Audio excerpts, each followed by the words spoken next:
الله الرحمن الرحيم الرحمن الرحيم بسم اللہ الرحمن الرحیم الحمد للہ رب العالمین رب اشرح لی صدری ویسر لی امری واحلل عقدۃ من لسانی یفقہوا قولی۔ تفسیر سورہ حمد بیان کر رہے تھے، آج تیسری آیت پر پہنچے ہیں کہ الحمد للہ رب العالمین الرحمن الرحیم، شکر ہے اس خدا کا جو بخشنے والا اور بڑا مہربان ہے۔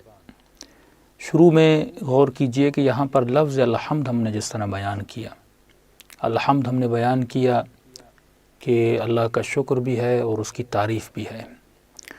کس لیے ہم اللہ کا شکر ادا کرتے ہیں؟ یہ وجوہات بیان کی جا رہی ہیں۔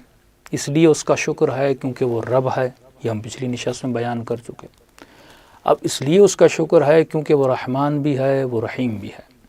دو لفظ ہیں، دونوں میں اللہ کی رحمت ہے، لیکن جو لفظ رحمان ہے اس میں اللہ کی رحمت شدید ہے، یعنی زیادہ ہے، اور اس میں ہر کوئی شامل ہے۔ اس رحمت میں جنات بھی ہیں، انسان بھی ہیں، جماعت بھی ہے، ہر کوئی شامل ہے، مومن بھی ہے، منافق بھی ہے، کافر بھی ہے، مشرک بھی ہے، سب اس رحمت پروردگار، یعنی اسے ہم کہتے ہیں رحمت عام ہے، اس میں سب شامل ہے۔ یعنی جب بادل آتے ہیں اور برستے ہیں تو خدا بادلوں کو یہ نہیں کہتا کہ اس کے گھر پہ برسنا جو صرف رسول خدا کا ماننے والا ہو یا اہل بیت کا ماننے والا ہو، فلاں کے گھر پہ مت برسنا کیونکہ وہ میرا ماننے والا نہیں ہے، یا بت برس کے گھر پہ مت برسنا اور اہل اسلام کے گھروں پہ برسنا نہیں۔ اس کی رحمت رحمت عام ہے، سب کے شامل حال ہوتی ہے۔ لیکن جو صفت رحیم ہے وہ صرف جو مکلفین ہیں ان کے حال میں شامل ہوتی ہے، جو اللہ کے بندے ہیں ان کے حال میں شامل ہوتی ہے۔ اور یہ بات مد نظر رہے کہ خدا رحم کرنے پر اللہ کی جتنی بھی بندوں پر عطا ہو رہی ہے وہ صفت رحمت کی وجہ سے ہے۔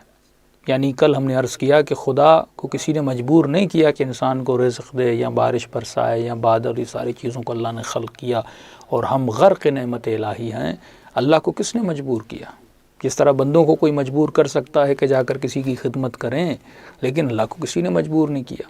تو وہ چیز جس نے اللہ کو عطا کرنے پر مجبور کیا، یعنی خدا عطا کیوں کر رہا ہے، وہ صفت رحمت ہے۔ علماء فرماتے ہیں خدا نے رحمت کو اپنے اوپر واجب کیا ہے، یعنی وہ رب ہو ہی نہیں سکتا جو رحمت والا نہ ہو۔ وہ رب ہے کیونکہ وہ رحمت والا ہے، اس کے لیے شکر ہے کیونکہ وہ رحمت والا ہے، وہ عطا کر رہا ہے اپنی صفت رحمانیت کی وجہ سے، اور اس خدا کو کسی نے مجبور نہیں کیا بلکہ خدا نے خود اپنے اوپر اپنی رحمت کو واجب کیا گیا ہے۔ سورہ انعام میں ارشاد ہوا کتب ربکم علی نفسہ الرحمہ، یہ خدا خود کہہ رہا ہے کہ میں نے خود اپنے نفس پر اپنے اوپر رحمت کو واجب کیا۔ سورہ انعام ہے، آیت نمبر 54 ہے کہ کتب، میں نے لکھا، کس کے؟ علی نفسہ، اپنے اوپر رحمت، اپنے اوپر میں نے اپنے نفس کو رحمت لکھا۔ پھر فرمایا الا من رحم ربک ولذلک خلقہم، اگر میں نے تجھے خلق بھی کیا تو اپنے رحمت کی وجہ سے خلق کیا۔ اگر میں رحیم نہ ہوتا، اگر میرے وجود میں رحمت نہ ہوتی تو اے میرے بندے میں تجھے کبھی خلق نہ کرتا۔ تو یہ جو صفت خلق ہے وہ بندوں کو خلق کر رہا ہے یا فیض دے رہا ہے بندوں کو، کیونکہ وہ رحمان و رحیم ہے۔ یہ جتنی بخشش ہے یہ اس لیے ہے۔ پھر فرمایا وَرَحْمَتِ وَسِعَتْ كُلَّ شَيْءٍ وَرَحْمَتِ وَسِعَتْ كُلَّ شَيْءٍ، سورہ اعراف ہے۔ میری رحمت اتنی وسیع ہے کہ اس نے ہر چیز کو اپنے احاطے میں لیا ہوا ہے، پوری کائنات میرے رحمت کے سائے میں جی رہی ہے۔ اور صرف وہ خود رحیم نہیں ہے، فرمایا میرا رسول وما ارسلناک الا رحمۃ للعالمین، وہ پھر جن کو بھیج رہا ہے، وہ انبیاء ہوں، وہ اولیاء ہوں، وہ اہل بیت ہوں، وہ وجود امام حسین ہو، وہ وجود مولا علی ابن ابی طالب، وجود مولا امام زین العابدین ہو، جتنے بھی انبیاء اولیاء اس نے بھیجے ان کو بھی رحمت بھرا، ان کے وجود میں بھی رحمت ڈالی اور وہ رحمت بھرے تھے۔ پھر فرمایا یہ قرآن جو میں نے تمہاری طرف بھیجا ہے یہ قرآن بھی رحمت ہے، میرا رسول بھی رحمت ہے اور میں بھی رحمان الرحیم ہوں۔ اور آپ دیکھیں کہ پہلے اس کی رحمت آتی ہے پھر اس کا غضب آتا ہے، یعنی اس کی رحمت نے اس کے غضب کے اوپر سایہ ڈالا ہوا ہے۔ یہ نہیں کہ پہلے خدا کا غضب آتا ہے پھر خدا کی رحمت آتی ہے، نہیں، بندہ گناہ کرتا ہے یقیناً اس کے گناہ سے اللہ غضبناک ہوتا ہے۔ جب بندہ اس زمین پر گناہ کبیرہ انجام دیتا ہے یقیناً یہ زمین لرز اٹھتی ہے، لیکن وہی بندہ جب توبہ کرتا ہے کیونکہ اس کی رحمت اس کے غضب پر بھاری ہے، لہٰذا وہ بندے کو بخش جلدی دیتا ہے۔ عذاب الہی بعد میں ہے، رحمت الہی پہلے ہے۔ تو رحمت کی اقسام ہے، مثلا خلق کرنا، جس طرح آیت قرآنی میں عرض کیا یہ اللہ کی رحمت ہے۔ زمین آپ گندم میں ڈالتے ہیں، وہ اپنی رحمت کی وجہ سے اس کو خوشے میں بدل دیتا ہے، یہ اللہ کی رحمت ہے کہ وہ گندم جب انسان کھاتا ہے وہ خون میں بدلتی ہے، یہ اللہ کی رحمت ہے۔ وہ خون نطفے میں بدلتا ہے، یہ اللہ کی رحمت ہے۔ وہ نطفہ مضغہ علقہ پھر جا کے کمپلیٹ انسان بنتا ہے، یہ سارا پروسیس جو ہے یہ اللہ کی رحمت ہے۔ ہر سیل ہے، ہر ایٹم جو دنیا میں آپ دیکھ رہے ہیں، یہ تمام تر چیزیں اللہ کی رحمت ہیں۔ خود انسان اللہ کے حضور میں جاتا ہے اور توبہ کرتا ہے، خود توبہ کرنے کی توفیق دینا یہ کس کی رحمت ہے؟ پروردگار عالم کی رحمت ہے۔ وہ بندہ توبہ کرتا ہے، اس توبہ کو قبول کرنا یہ اللہ کی رحمت ہے۔ توبہ کرتے وقت ان آنکھوں سے آنسو بہتے ہیں، یہ اللہ کی رحمت ہے۔ یحب التوابین، وہ توبہ کرنے کو پسند کرتا ہے، یہ یحب، یہ محبت جو ہے یہ اللہ کی رحمت ہے۔ اظہر الجمیل وستر القبیح، اس نے اچھائیوں کو ظاہر کیا، اس نے برائیوں کو چھپایا۔ اگر آپ یہ زندگی میں آپ نے خود دیکھیں کہ اگر آپ کوئی اچھا کام کرتے ہیں تو خدا اس اچھائی کو عوام میں پھیلا دیتا ہے، یہ اس کی رحمت ہے۔ جب آپ کوئی برائی کرتے ہیں تو خدا خود برائیوں کو چھپاتا ہے۔ یہ انسان ہیں جو آج سوشل میڈیا پر اپنی کلپس بنا کر ایک سستی شہرت کے لیے خود اپنی بدنامی کرواتے ہیں۔ یہ انسان فحشا بھی کرتا ہے، برائی بھی کرتا ہے، اور اس فحشا کو اسکرین پہ آن بھی کرتا ہے، خدا نہیں کرتا۔ اگر آپ چھپ کے کوئی گناہ کرتے ہیں، آپ نے کبھی دیکھا یا ستار العیوب جو کہتے ہیں وہ ہمارے عیبوں کو چھپانے والا ہے، اور معصوم فرماتے ہیں جب وہ خود تمہارے گناہوں کو چھپا رہا تو انسان چار لوگوں کی محفل میں بیٹھ کر، اپنے دوستوں کی محفل میں بیٹھ کر اپنے گناہ کو فخریہ طور پہ بیان مت کیا کرو کہ میں نے فلاں گناہ کیا، فلاں نامحرم سے تعلق کیا، فلاں میں نے جا کر گندا کام کیا۔ جب وہ خود تمہارے گناہوں کو چھپا رہا ہے تو تمہیں بھی چاہیے اپنے گناہوں کو چھپاؤ۔ تو وہ ستر القبیح، اس نے قبیح چیزوں کو چھپایا، وظہر الجمیل، اور اس نے اچھائیوں کو دکھایا، یہ بھی اس کی رحمت ہے۔ وہ توبہ کے لیے دعوت دیتا ہے، کہتا ہے ادعونی استجب لکم، یہ ادعونی، یہ دعوت دینا پروردگار عالم کی رحمت ہے۔ پھر کہتا ہے اذکرونی اذکرکم، تم میری یاد کرو میں تمہاری یاد کروں گا، جبکہ اسے کسی کی ضرورت ہی نہیں ہے۔ اللہ کو کس کی ضرورت ہے کہ کوئی خدا کی یاد کرے؟ لیکن اللہ کی یہ رحمت ہے جو کہتا ہے کہ تم مجھے یاد کرو میں تمہیں یاد کروں گا۔ اکثر لوگ پوچھتے ہیں کہ کیا خدا کو ہماری نمازوں کی ضرورت ہے، عبادات کی ضرورت ہے؟ تو ہم کہتے ہیں نہیں ہے۔ تو نہیں ہے تو ہم عبادت کرتے کیوں ہیں؟ یا ہماری عبادت نہ کرنے سے اللہ کو نقصان کیا ہوگا؟ میرے عزیز، عبادت کرنے سے تجھے فائدہ ہوگا۔ اس کی مثال علماء اس طرح بیان کرتے ہیں، دیکھیے ایک طرف سورج کی روشنی آ رہی، تو آج کل اکثر لوگ گھر کس کی طرف بناتے ہیں؟ سورج کی طرف بناتے ہیں تاکہ سورج کی روشنی گھر میں داخل ہو سکے۔ لیکن ایک آدمی ضد کرے کہ نہیں، میں اپنا صحن سورج کی طرف نہیں رکھوں گا، اپنی گھر کی دیوار سورج کے سامنے کھڑی کر دوں گا اور گھر کو الٹ دوسری طرف بناؤں گا، تو نقصان سورج کا ہے کیا؟ ہاں، آپ سورج سے فائدہ لیں گے تو آپ کا فائدہ ہے، آپ سورج کے پیٹ دے دیں گے تو سورج کا کیا نقصان ہے؟ اس کا کام ہے رحمت بھری روشنی دینا۔ اب جو فیض لینا چاہتے ہیں، نماز، روزہ، عبادتیں بالکل اسی طرح ہیں، آپ کرو گے تو اس روشنی سے آپ فائدہ لو گے۔ اگر آپ پوری کائنات اللہ کو پیٹ دے دے تو اللہ کو کوئی نقصان نہیں ہوگا۔ یہ رحمت الہی ہے، کہتا ہے تم میرا ذکر کرو میں تمہارا ذکر کروں گا۔ پھر ارشاد خالق کائنات ہوتا ہے ان اللہ غنی عن العالمین، وہ غنی ہے، وہ امیر ہے، وہ ضرورت مند نہیں ہے، وہ بے نیاز ہے، ہمیں اس کی ضرورت ہے، لیکن پھر بھی کہتا ہے اذکرونی اذکرکم، تم میرا ذکر کرو میں تمہارا ذکر کروں گا۔ یہ اللہ کی رحمت ہے کہ وہ ہمارے ایک ثواب کو 10 میں بدل دیتا ہے، ہماری ایک برائی کی سزا ایک پہ ہی رکھتا ہے، لیکن اگر کوئی آپ اچھا کام کرتے ہیں تو اس ثواب کے وہ 10 گنا ثواب دیتا ہے۔ وہ ہمارے سیئات کو حسنات میں بدل دیتا ہے، یہ بھی اس کی رحمت ہے۔ تو اذکرونی اذکرکم اس کی رحمت ہے، توبہ قبول کرتا ہے اس کی رحمت ہے، ادعونی اس کو بلانا ہے اس کی رحمت ہے، انسان کو انسان بنانا اس کی رحمت ہے۔ تو تمام تر کائنات میں چیزیں کس کی رحمت ہیں؟ خود بچہ جب پیدا ہوتا ہے، اس بچے کی محبت ماں کے دل میں کس نے ڈالی ہے؟ یہ اس کی رحمت ہے۔ بچے کو پیدا کرنا اس کی رحمت ہے، پھر ماں کے دل میں اس کی محبت کو ڈال دینا یہ اللہ کی رحمت ہے۔ یہ آنکھیں، یہ کان، یہ ناک، یہ زبان، جتنی چیزیں دیکھ رہے ہیں یہ اللہ کی رحمت ہے۔ انبیاء کا بھیجنا یہ اللہ کی رحمت ہے۔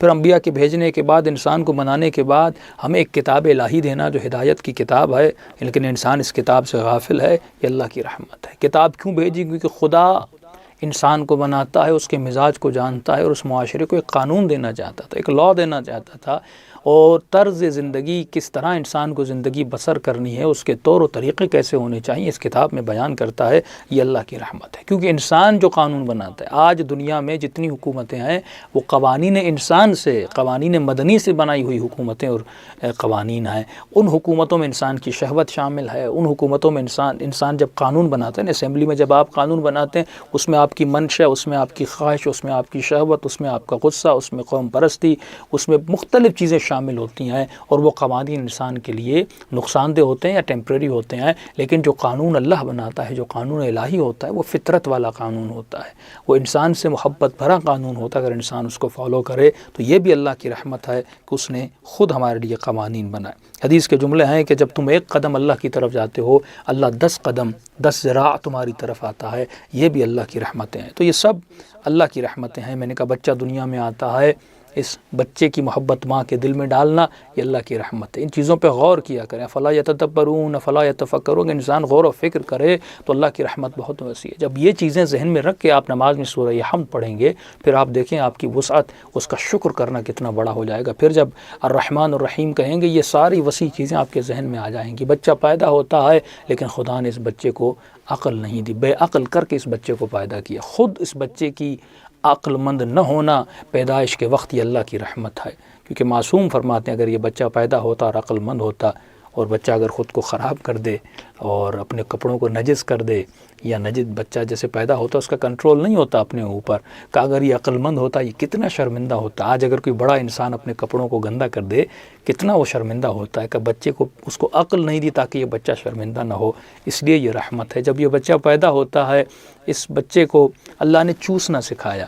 ہاں، اگر کوئی بچہ پیدا ہوتے چوسنا اس کو نہ آتا، یہ بچہ اپنی ماں کی غذا کیسے حاصل کر سکتا؟ اور اللہ نے ماں کے سینے میں دودھ رکھا، یہ اس کے لیے رحمت ہے۔ اور اس دودھ کو نہ زیادہ ٹھنڈا رکھا نہ زیادہ گرم رکھا کہ بچے کو تکلیف ہو، یہ اللہ کی رحمت ہے۔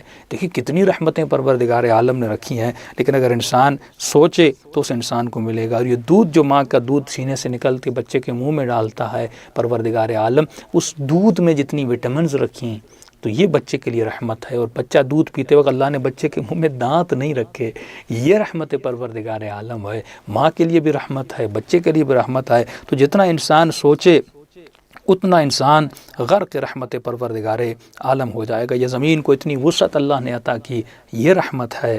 سورج کا زمین سے دور ہونا، زمین کے قریب ہوتا تو انسان جل جاتا، لیکن اس کی آپ دیکھیں کہتے ہیں تھوڑا سا فرق ہو، اگر زمین تھوڑا سا سورج زمین کے قریب ہوتا زمین تباہ و برباد ہو جاتی، یہ رحمت ہے۔ یعنی ایک لمحے کے لیے خداوند عالم اس بندے سے اپنا لطف اٹھا لے تو یہ بندہ تباہ و برباد ہو جائے۔ میں نے پچھلی نشست میں آپ کو مثال دی تھی نا، یہ بلب آپ کے گھر میں جل رہا ہے، روشنی آپ کے گھر میں آ رہی ہے، اگر اس بلب سے فور 1 ملی سیکنڈ اگر کرنٹ ختم ہو جائے تو یہ بلب جو ہے بجھ جائے گا۔